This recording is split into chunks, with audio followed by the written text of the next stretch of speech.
Welcome to Best of the NES, a countdown of the top 25 games on Nintendo's 8-bit home console. This isn't a list of my personal favourites, but a list aggregated from as many top NES game lists as I could find. Our countdown continues with number 22, Castlevania.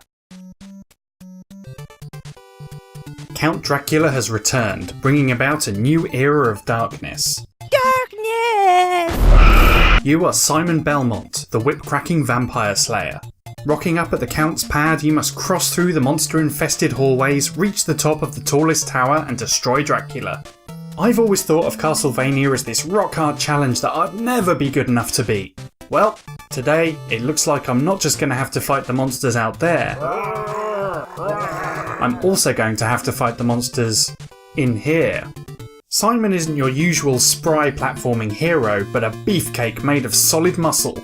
Unfortunately, this means he drops out of the air like a brick. He's not very mobile when jumping about either. Jump without moving and Simon can only go up and down. Get up there! Jump while moving Simon left or right and he leaps in a fixed arc. Part of the challenge of Castlevania is getting a feel for Simon's slow, clunky movement and planning each move accordingly. Taking a hit from an enemy doesn't just remove some of Simon's health, but also sends him flying backwards. 9 times out of 10, that'll be right into a bottomless pit. You know, I'm starting to think that NES hard just means into the pit with ya. Simon is armed at all times with his monster-slaying whip, the Vampire Killer. This takes out most enemies in a few hits and can be used to break open candles or walls to uncover items. Your whip can be powered up by finding the Morning Star. Collect one to increase the whip's strength and find a second to increase the length. But you will always find 2 Morning Stars near every checkpoint. Why bother including whip power-ups if the player is always going to have them? You can also find sub-weapons like the throwing dagger, axe and firebomb, which is clearly a vial of holy water. But you can't mention Jesus. You use your sub-weapon by pressing up and B, but every time you do, it costs hearts. Hearts are found everywhere. Whip candles, whip enemies, small hearts, big snaky piles of hearts. You can only throw one of your sub-weapons at a time, unless you track down the double or triple shot items. I really should have read the manual. I spent the entire game thinking these were score multipliers. There are some other useful items. The cross wipes out all enemies on screen. Invisibility potion gives you a few seconds of invulnerability to sneak by monsters unscathed. And the pork chop restores some of Simon's health and can be found by breaking walls with your whip. The plasterboard really brings out the flavour. But most of the items you find will be money bags. Apparently they used US dollars in 19th century Romania, and money gives you loads of points. Ugh, points. Nobody cares about points. When did this opinion on points become so widespread? In loads of NES games, including this one, getting a high score is how you earn extra lives. Do people just not know? Dracula's castle is broken down into 6 areas, each ending in a boss fight. Each area is further broken down into stages, with your current stage displayed at the top of the screen. Losing a life takes you back to the beginning of the current stage, but continuing after a game over starts you all the way back at the beginning of the current area. You have unlimited continues, so you never lose too much progress. But I get the feeling that isn't going to help me much. Enter the castle through the front door and you will immediately be set upon by zombies and leopards. Ah yes, those famous fictional monsters. Leopards.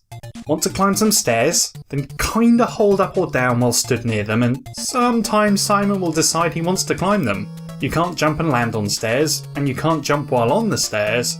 Long story short, stairs are rubbish. Reach the end of the hallway to face the first area boss, the Phantom Bat. If you've been whipping all those candles along the way, you should have found yourself the throwing axe. This arcs through the air, perfect for hitting this jumped up Golbat. When you defeat a boss, they drop a magic crystal. Grab it to move on to the next area. Welcome to the chapel, where you need to leap over bottomless pits without being caught out by the Black Knights. I'd say they're more periwinkle. You'll also be accosted by the Medusa heads. These fly across the screen in a wavy pattern and constantly respawn. You need to study their movement to get by unharmed. And that's the trick with Castlevania. Everything has its own unique timing. Try to strong-arm your way through, you'll die. It's like with these 3 instant death spike traps. Each one has its own timing, and you can only slip through safely once you figure them all out. Try to make a break for it, and you'll get a spike through the brain. Off, Ghost! The boss of the chapel is Queen Medusa. Her disembodied head flies around dropping snakes. If you brought along the firebomb, it'll make short work of her. Onto the ruined rooftops of the castle. You'll meet a load of new enemies with really tricky movements, and loads of bottomless pits to get knocked into. There are ravens who swoop at you, dragon skull cannons that spit fire, white skeletons that hop around, and no matter how much I play this game, I cannot figure out how the hunchbacks move. They're so twitchy and jumpy. Yeah. One of my favourite things about this stage is how you can see your destination off in the background, the clock tower where Dracula resides. I love it when game designers make their levels feel like consistent places. You don't see it a lot in games this old. The end of this area is guarded by 2 mummy men, but they're so easy. Just stand on this block where they can't reach you and get whipping. Maybe I've been misjudging the difficulty all these years. I'm at the halfway point and I've only been playing for 15 minutes. Simon plummets down a long shaft and into the castle catacombs. Down here you have to leap across moving platforms while bats and fishmen come at you from every angle. Try not to jump around too much while on the platforms, you'll just end up falling off. And I'm pretty sure that you'll get a nasty tummy bug from that water. As soon as you make it back out into fresh air, eagles swoop in, dropping hunchbacks on you. Ugh. The door is guarded by the fire-breathing skelly dragon. This thing can do tons of damage and it takes loads of hits to bring it down. Or you can just walk past it. Forget everything I said about the game not being hard. This is where it turns into a nightmare. The corridor leading up to the boss is a narrow space with 2 fire-spitting skelly dragons, and you can't ignore them this time. Reach the end of the corridor to fight the boss, Frankenstein and Igor. Igor's a hunchback who leaps around the room throwing fireballs. He's invincible though, so ignore him and focus on whipping the slow-moving Frankenstein. Easier said than done. Igor's attacks are so hard to predict and even harder to dodge. Your best bet is to try and get here with maximum health and just wail on Frankie and hope you outlast him. When you finally beat them, it feels amazing.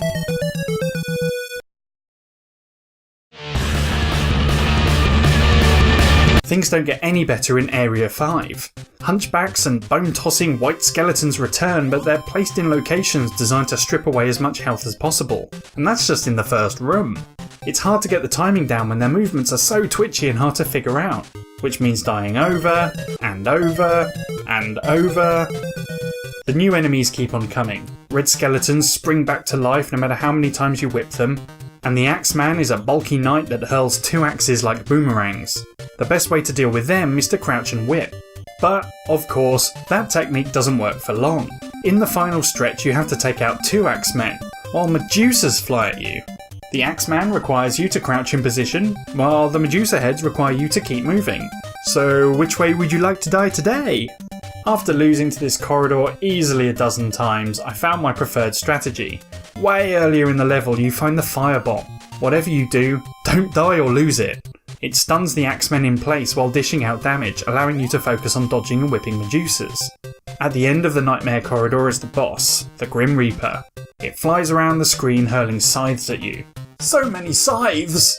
If you've still got some firebombs going spare, spam them on the Grim Reaper and keep on whipping. Firebombs solve everything! Onto the final stage. You cross over a cracked bridge while being dive-bombed by phantom bats. Yep, the boss from the first area. Loads of them!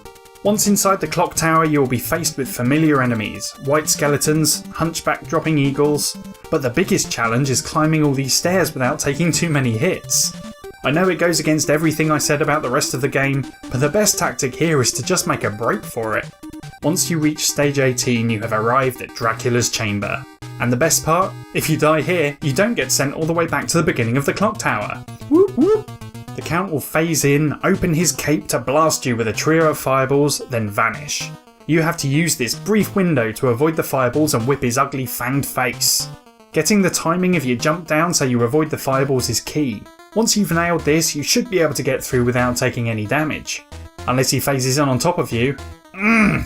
Once you've delivered the final blow, Dracula's head flies clean off, and he transforms into his monstrous bat demon form. I can't work out if this is scary or adorable. Fuzzy blue Dracula leaps around the chamber, belching fire. I hope you saved up those hearts because the firebomb comes to the rescue once again. Stun it and whip it in the face. With a final crack of the whip, the beast is defeated. Dracula's castle crumbles into dust, and the credits roll. Sort of. The names are all parodies of famous Hammer horror actors. The Castlevania series takes itself so seriously these days, it's easy to forget that it started out as a goofy love letter to old horror movies. I mean, it's called Castlevania. It's a really daft name if you stop to think about it. So, would I put Castlevania in my own top 25? Honestly, I'm really torn on this one. Castlevania is at its absolute best when it focuses on learning enemy patterns and nailing that timing. It feels rewarding to figure it out, especially given Simon's limited movement. But the game is at its most frustrating when enemies are too hard to predict. The fast, twitchy movements of the hunchbacks, or putting two enemies that require opposite tactics in the same room. Getting through these bits feels like luck, even with the firebomb spamming technique. Copyright FryGuy64, do not steal. This really messes with the game's challenge. Rather than gradually ramping up, it goes from 0 to 60 between areas 3 and 4, and that can make long stretches of the game feel like a slog. But then, taking Dracula down was one of the game's highlights. A tough battle that requires patience and timing. The game ends on a high, and beating it made me feel like an NES champion. I do have to mention the presentation. There are loads of wonderful graphical touches that really bring this place to life. And this is some of the catchiest music ever committed to the NES. Konami strikes again. There's a lot to recommend here. Castlevania is a solid, challenging, well-presented, and hair-tearingly frustrating video game. If you've never played it before, it's definitely worth checking out, even if it's just for a few levels. But if, like me, you're not a masochist, then Castlevania can sometimes feel like you're just smacking your head against a brick wall. Oh hey, meat! Thanks for watching Best of the NES. What are your memories of Castlevania? Did you make it to Count Dracula? Any tips for dealing with those hard bits? Leave a comment and tell me all about it. Best of the NES is on Patreon. If you support this show, you get access to videos before they go up on YouTube. And if you pledge $5 or more per month, you get your name on the Wall of Love. Aw, thanks guys! You're all lovely, you know that, right? Next time on Best of the NES, we rescue a frog in a flying tank! See you next time!